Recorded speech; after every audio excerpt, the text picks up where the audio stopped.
girls, and welcome to the first ever press conference of the Borussia Donphan in the GBA. And yeah, basically we are here for, I think everyone knows already what a press conference is. I'm here to answer your questions about the GBA in general, mainly about the draft, the week 1 performance, the week 2 performance, and the future week 3 match versus Dan. So I kind of sorted all my questions in these areas, like general questions, week 1, week 2, and week 3. And yeah, that's where this video I will answer them. First of all, though, from the amount of questions I got, like most of them were just general draft questions. There are like 30 of those, and then about 4 of each week. So we got about 40 questions in total. I will keep doing press conference, but they won't happen each week. They will happen like every 3 weeks or something like that. Because like if I take out the general draft questions, I would have like 12 questions right now. If I do one each week, it would go like 4 or 5. And I think that's not worth doing. I'd rather wait 3 weeks then, and then you can leave your questions on the video I will put there. But yeah, this is enough for an introduction. Let's start answering these questions. First up, we got here Call Me Number Bob, aka Bob at ZaxX019. Nice ad, bro. Where do I have to go in our beer log? Yeah, Bob, I don't quite remember where we left off last time. I don't know if you're still in the rocket base. So, if you're still in the rocket base, you have to go through the spinny tiles, with the arrows, right? So you can spin around and spin to win, reach Giovanni, defeat him, and then you should get the Sylph Scope. And after that, you should be able to reach the Pokemon Tower. Oh wait, we are already Pokemon Tower, I think. Like, I'm at least in Pokemon Tower. So yeah, you have to go to Pokemon Tower after that, in the Lavender Town? I don't know what the English name of that is. The town with the ghosty tower thing. But I guess there you have to go. But look at it yourself up in the internet. Come on, Bob, don't be so lazy. Next up, Scizor. If you could add a 12th mon on your team, what would you add to cover some of the weaknesses of your team? So far, I did not found out any too big of a weakness. And the weakness I found, I don't want to just tell the people here, because there may be some opponents watching. I see you right here scouting for what I'm about to say. So I would just probably, because you don't get any specifics on which tier I would have to add Mountain, I would probably just draft another tier 1 for extra power. And let's see, if I look at the tier 1s which are available, what is available? I know from the Wire show there's like Breloom and Hydreigon. Good show. Link to GBA channel will be in the description as usual, so you can check that out. And yeah, but they're not really appealing to me. I already have a Grass type and Shaman and Dragon type and Druddigon, so I don't want one of those. But I think all the 5 Electric are still in tier 1, like Thundurus T, Thundurus I, and Raikou. So I'll probably get Raikou and then trade Electabuzz away for something else in tier 5. Like there's still some value in tier 5, but I'll probably get Raikou because the other ones are Thundurus I is arguably better, but it's weak to rocks. And if you will switch around, that's not a good thing. So I'd rather have Raikou because I don't have the best health remover. And yeah, I would add the Thundercat to my team. Next up, Nigotan Indal. Who do you think will end up having the most kills on the team? That's going to be a toss-up between Mega Alakazam and Landorus. Last time it was Mega Absol, and on second place it was Landorus. So it's a race between Mega and Lando. And yeah, I don't actually know who. I think Lando has more kills so far. Alakazam has 2 and Lando has 3. So it's still a close battle. So far Lando is in front, but I wouldn't be surprised. But I want to say it's gonna be Alakazam. Like if I had to decide, I want to say it's Alakazam because it's faster. It's more of a what you call it, sweeper. In case where Lando is more of a wall breaker. Barring with Rock Polish, then of course it can get a sweeper, but it won't bring that set every week. Where like Alakazam will be fast every week I bring it. So yeah, I think Alakazam will get more kills than Lando. Next up, Super Speedy 981. In what dojo did you train to become the mastermind you are right now? If I would tell you that, I would have to kill you, so I'm not allowed to talk about that.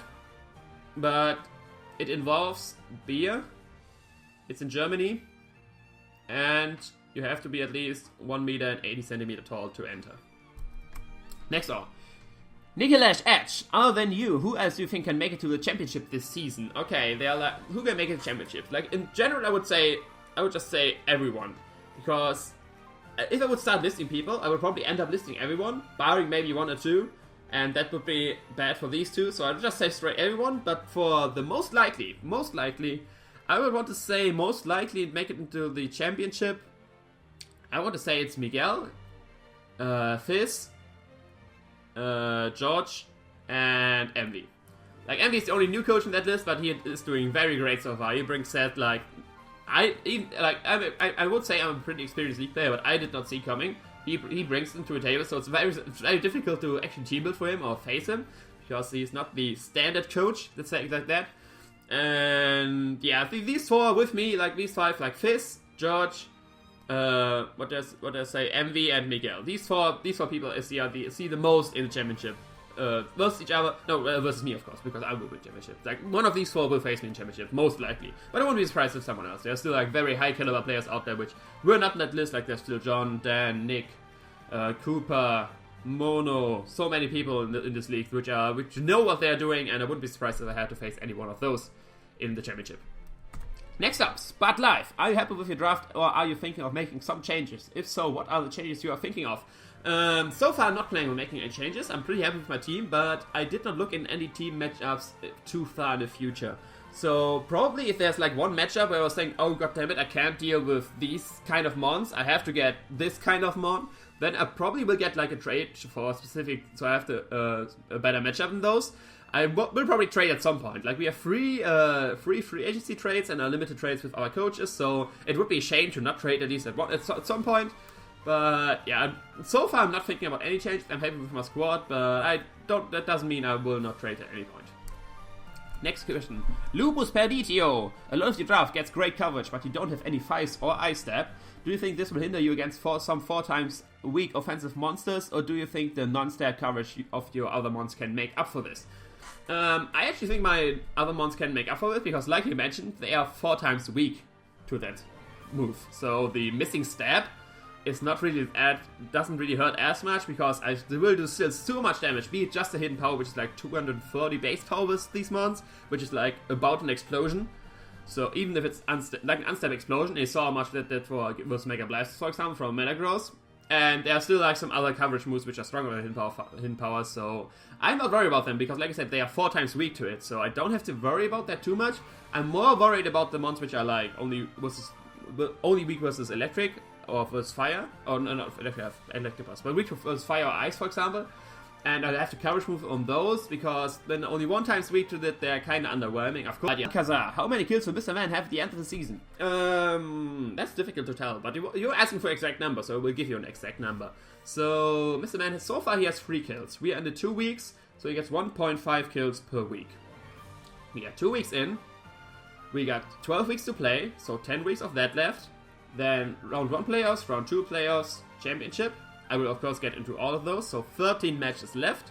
13 times 1.5 is about 19, like it's 80 point something, but I would say it's 19.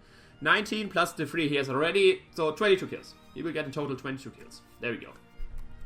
Next up, Daniel Hazelrick. Why didn't you draft Tangrowth? Because I was able to draft Shaman. I'm not as big of a fan of drafting mons too many times in a row. Only if I'm forced to, or as Landorus, because Landorus is just so awesome. So Tangrowth is awesome too, don't get me wrong, it's one of my favorite mons out there in draft format. I would not be surprised if I drafted next season once again. But yeah, Shaman. I got Shaman, so I don't need Tangrowth.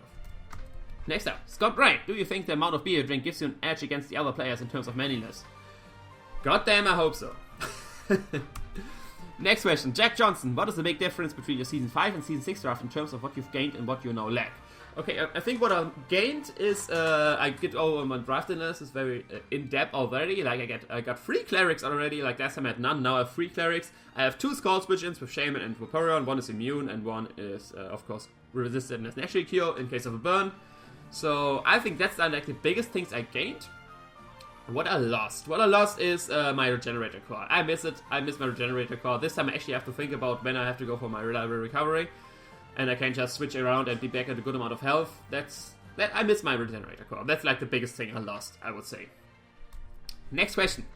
Brian Wood. You had a very convincing win against Dan at the end of last season, but then you suffered a heartbreak in the playoffs. You had a very good draft last season, but how would you compare the season draft to last season? Do you feel you upgraded or downgraded? Which Mega are you more comfortable with, Absol or Alakazam? Like, the first half of the question I basically already answered, like what I lost, what I gained, so I would focus on the other part. Which Mega are you more comfortable with?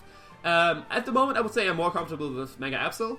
Not only because I used it one season, but I actually used it before, apart from League format. Alakazam is a new book for me. So far, I'm very happy how it's done. Like, it did a massive amount of work versus Nick. First week, of course, I didn't brought it. But I wouldn't say I'm more comfortable with Absol. because I just used it more before the league, and I used it the whole season, so of course, no, I feel comfortable with using it again, if that might happen.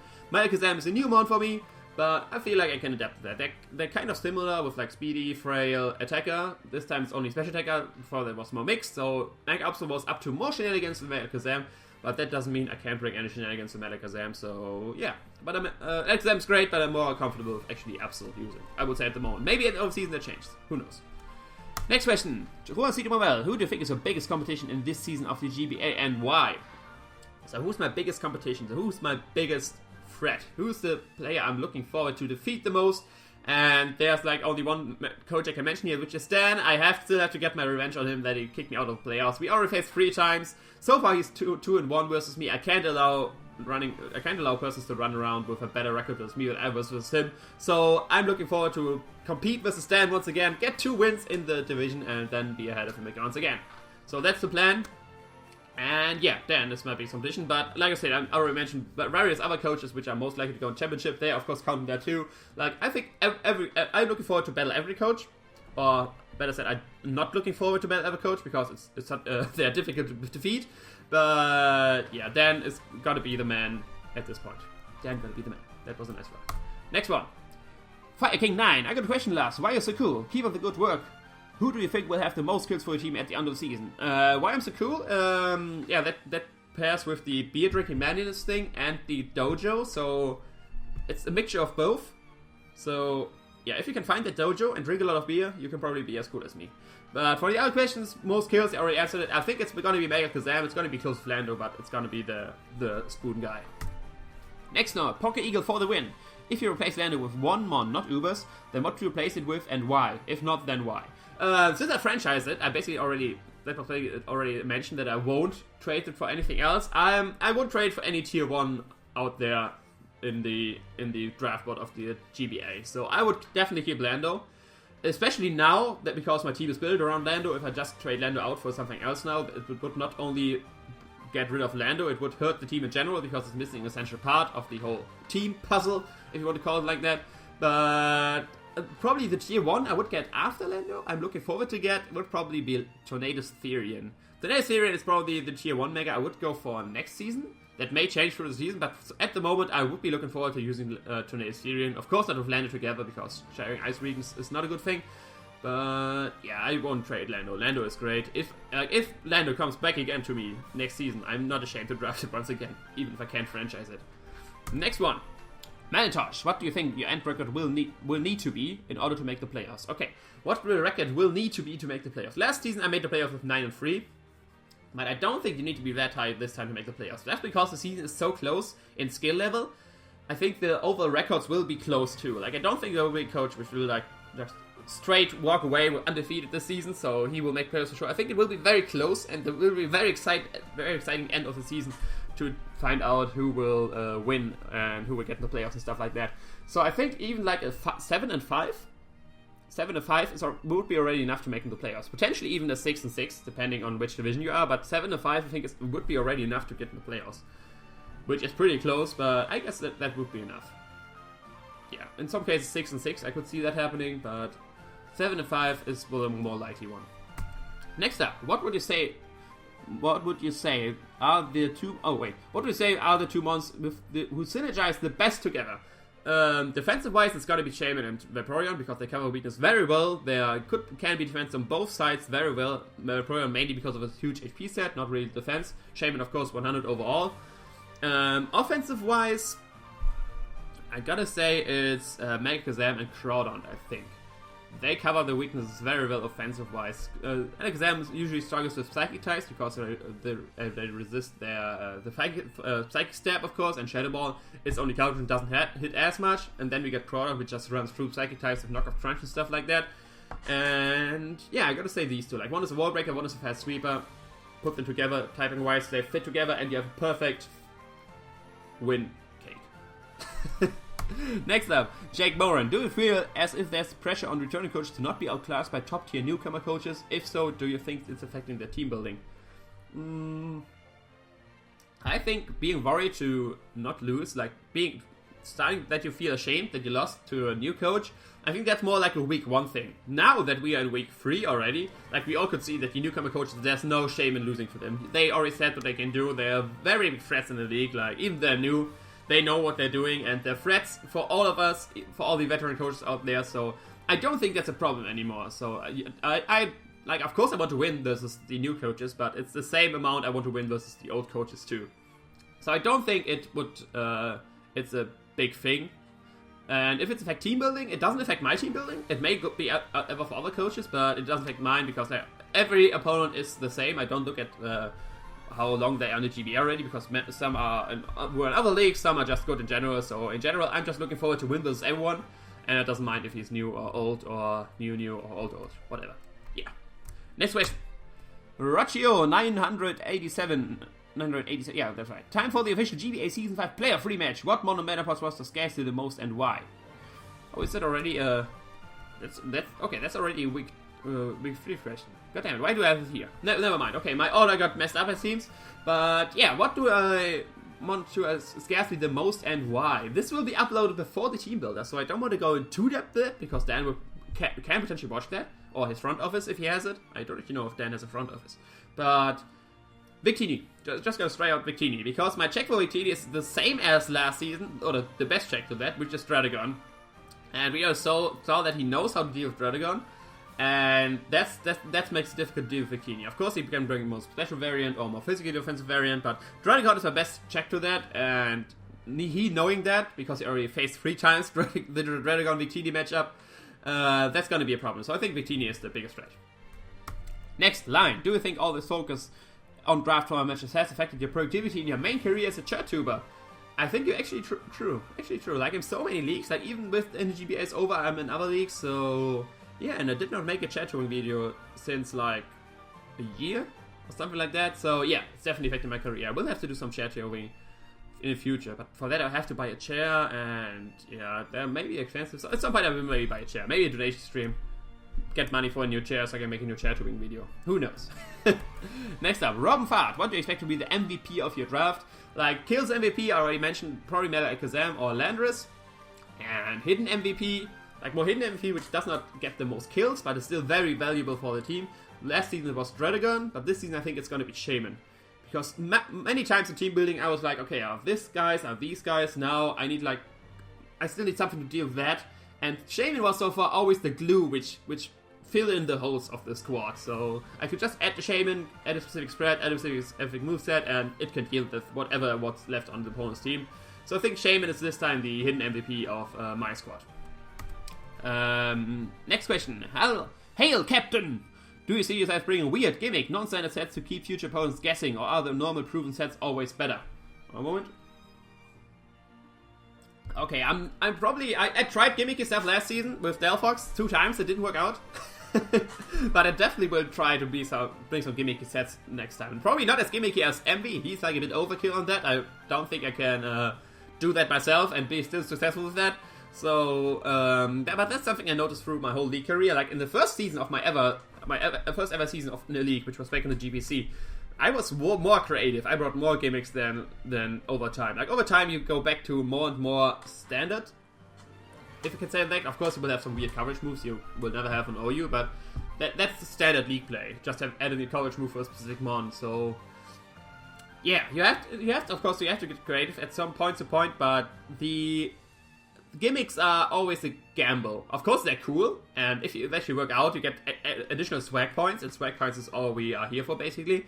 But once for example with my Delphox, I brought low kick Delphox to deal with Tyranitar. He didn't brought Tyranitar.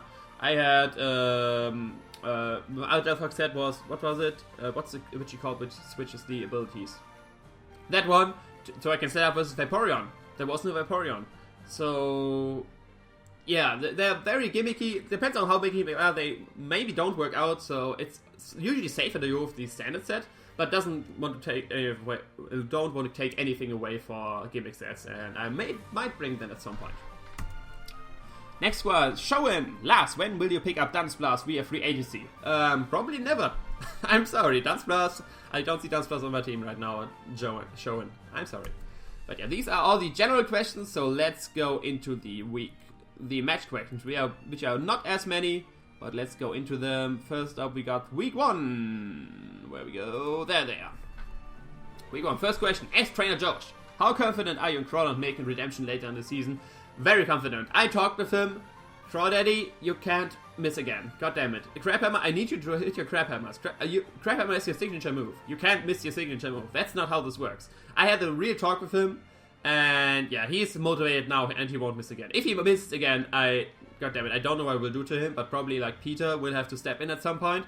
But yeah, Crawdad is, he's motivated, and if not, there's like, stuff will happen. I won't tell you too much, stuff will happen. Next thing. Rizzy Pow, after betting Cooper, do you have newfound respect for Claydol? I was thinking there were some Claydol questions, of course, but yeah, kind of, I guess. Yeah, it was like, yeah. Claydol is, like, I preach to all the people in the comments, Claydol is not hot garbage anymore, it's lukewarm garbage. And I guess that's newfound respect. Next thing, Static G703. Do you think that landing Crabhammer on the Wigglytuff in Game 1 would have changed the end result as well? Which teams in the league are you most afraid of based on the roster? Based on the roster! But first, do you think you land Crabhammer? Blah, blah, blah. Yeah, of course it was a Clefable, not a Wigglytuff. Short, little mistake there. But after the match, actually, it would have definitely affected the match. It may not have been me winning, but it definitely would have changed the score, I think. It would have been a different game, of course. I can't say which plays I would have made if I hit.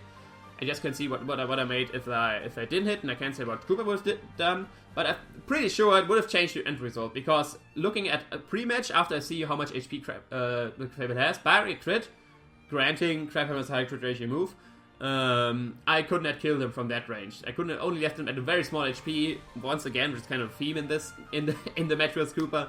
So I wouldn't have actually killed him. And I would still have lost my Crawdad, which would still be annoying, because Crawdad was such a big threat to his team. But, I mean, in the match it looked like I would kill him.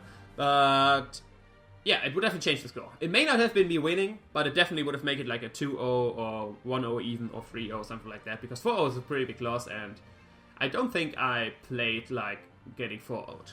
Let's say that. As well, which teams in the league are the most based on the roster? I don't look at any team matchup. I look week to week into the exact team matchup, see what I can bring, what Way will probably bring, stuff like that. So only know like my 3 opponents so far. But just looking straight at the squad, not really how they match up versus mine, but just seeing the straight power of the squad, I would have to say it's Geo. Like, everyone praised this draft, and it's true. Geo has a very powerful draft, and it will be scary to face him. I don't know if I actually face him this season, but if he keeps it up, I will definitely face him in the playoffs. So, yeah. Geo's got the most scary draft. I don't know, maybe I have a great matchup with him. I did not look into that yet, but he has a scary draft. H-Trainer George. Oh, okay, never mind. We had this question again. Yeah, these are all the week 1 questions. 3-1. Let's go into week 2. We got 3 questions there too. Blah, blah, blah, blah, blah, blah. Vincent Bendner. Do you think that some of your team is too passive and that's the reason you often lose momentum during the matches? I actually don't think so.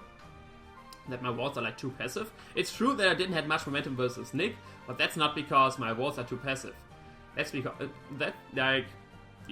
walls, of course, less passive, less active, or less strong and intimidating than your offensive ones. But I don't think that mine are actually too passive, like Limarola, Chansey, Blissey, the likes of that, which are like the number 1 setup for the defensive mons. But I don't think mine are that. Like, I have the opponent still has 110 special attack with Scald, can tree burn, it can roar out, blah blah blah. Then we have Shaman with Seed Flare, just a huge overkill on every mount which doesn't resist that. Our RT still has 99 special attack set, and Moonblast. Fairy hits are very hard to switch into, Vario's very poor VC type or poison type. So I don't think they are too passive, and they're a reason I lose momentum. Of course, going into defensive mode it's always difficult if you don't have a U-turn, Volt Switch, or Baton Pass. You will probably lose momentum if the opponent has a proper switch into that. So I don't think it's a problem of being my walls too passive. That's just a thing of walls, and you need to learn to play around with it and make a double at some point, or run Baton Pass on the Vaporeon and stuff like that. So I don't think they are too passive. It's just more of me playing accordingly to not lose too many momentum by switching into a defensive mon. Because of course they are not as threatening as the offensive ones. Next one, real life gaming. How happy are you with how you played this season so far? Pretty happy. Like, I of course I could have played better in both matches, but that's, like you can say always, like there's barely a match where we make every turn the perfect play. So, of course I could play better, but I'm pretty happy. Like, I'm 1-1. One time I lost to Hex, one time I lost mainly to Hex, I want to call it like that. God damn it, I don't want to blame it on Hex. Like I said, I could have still lost even without the Hex, so I lost with a match on Hex versus me, and I won because of Hex, so I'm even on the Hex side. I think maybe a little bit too much in my favor, but I wanted the guys to know that, so they don't Hex me versus Dan. So, yeah, I think I'm pretty happy on that, and my general performance is decent. There are no, like, mind-shocking plays yet, but it's decent. Decent enough. The mind-shocking plays will still come. We're only week 2, and I still have some surprises up my sleeve. And, yeah, Hex Gods, stay out of my matches, goddammit. I'm fine right now. I'm fine. Don't Hex me. Don't give me Hex. Stay the fuck out of my matches. I don't want to see you anymore. Okay, that's all. That had to be done. Next question. Do you feel that Lando is underperforming so far this season? Also, do you feel that Lando will put in much work as he did last season? Definitely underperforming. Like, not after the crypt versus Nick. He did a great job. In the first match, it was like, yeah, he had Claydol. I didn't weaken it enough, and then it killed my Lando. So that was more my fault, not Lando's. And yeah, we'll definitely put in as much work as last season, if not even more. I think it will be more, because the team is better centered at Landorus. Last time it was more a general good draft, this time it's more centered about Landorus. So I think it will do better this season. Next question, Vincent Bentner. Oh, goddammit, I always get to those questions. But okay, next questions. The last set of questions are for the week 3 match with Dan, which are 4 questions. So let's go into that. First questions, Oman Schenker. Describe how you feel about saving Dan the spot in the playoffs by beating Geo 4-0. And just so he could win it all. I feel pretty terrible for that. Like, I'm not terrible for Gio, terrible for myself that you kicked me out. God damn it, I hate that. Dan, why do you did that? I let you in there and then you kicked me out. That was pretty ironic. And yeah, I do not like that. I do not like that. I had a way better matchup versus the team of Gio versus Dan. So I could have maybe do some shenanigans, losing on purpose versus Gio, so he gets into playoffs, but that's not that may have been the smart way, but that's not the Borussia Donphan way. That's not how we win. We go into every match to think that we will win this match, and we try to win. So yeah, it's my own fault. I could have won versus Dan, I think, if I played better, but I didn't. He just played better in this match, so he won. And yeah, don't feel good. I don't feel good. That's why we get my revenge. Dominic Milano. Now that you got a win because of Hex, do you think your poker karma will be against you in the next game? I hope not. I hope not. Like I said, I'm kind of even, not really though, and I'm looking at you right now. You hear that? No. I know you want to join in, but no. You stay out of this. You can watch, but you don't meddle in my matches anymore. Okay. Megalugia. The question is, when will you be real enough to bring Sheer Force Life or Poop Dragon, I meant Dragon, to 6-0 your opponent? Perhaps versus Dan? I mean, perhaps versus Dan. Who knows? Next question. Oh, misclick. There we go. The upcoming week, we know you're focused on winning, obviously, but how much is your desire to win fueled by the need for vengeance of last season's playoff? I want to say, like, usually it's 100% winning, but versus Dan, this time it's like 50-50? Or 60-40? 70 vengeance? Oh, come on, fuck it. Let's go all the way. 100% vengeance. I'm playing this match not to win. I'm there to destroy Dan. That's my mission right there. I don't care about winning. I'm caring about destroying Dan for what he did to me in the playoffs. So he will get wrecked.